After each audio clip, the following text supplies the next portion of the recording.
ఇడ్లీ కోసం ఇంచుమించు ఒక గంట ట్రావెల్ చేసి ఇండియా వరకు రావాల్సి వచ్చింది. అసలు ఏంటంటే గ్రైండర్ మిక్సీ రెండు ఒకేసారి నా మీద పగపట్టి పనిచేయడం మానేసేయాలండి. మా ఆయనకు ఇడ్లీ అంటే జ్వరం వచ్చినప్పుడే తింటారన్న ఫీలింగు. మరి నాకేమో అలా పొగలు పొగలతో వేడి వేడి ఇడ్లీ రోడ్ సైడ్ బండి మీద తినడం ఇష్టం.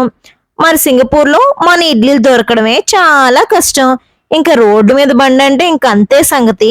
సింగపూర్లో ఇడ్లీ అంటే తిరుపతి వెళ్ళినప్పుడు ఇడ్లీ తినే ఉంటారు కదా, ఆ టైప్లో రైస్ ఇడ్లీలు దొరుకుతాయి. మనకేమో రవ్వ ఇడ్లీ కావాలి. నేరుగా లిటిల్ ఇండియాలో మురుగన్ ఇడ్లీకి వస్తే రవ్వ ఇడ్లీ పుష్కలంగా తినొచ్చు, సూపర్ గా ఉంటాయి కూడా. కానీ ఆ ప్రైస్ కే సగం కడుపు నిండిపోద్దులేండి. ఒక ఇడ్లీ 150 రూపాయలు. కొండ నాలుగు మందేస్తే ఉన్న నాలుగు పోయినట్టు. ఈ ఇడ్లీ కాస్ట్ కంటే మా ముగ్గురికి రాను పోను అయిన ఖర్చే ఎక్కువైంది. ఇంతకీ మీకు రవ్వ ఇడ్లీ ఇష్టమా, రైస్ ఇడ్లీ ఇష్టమా?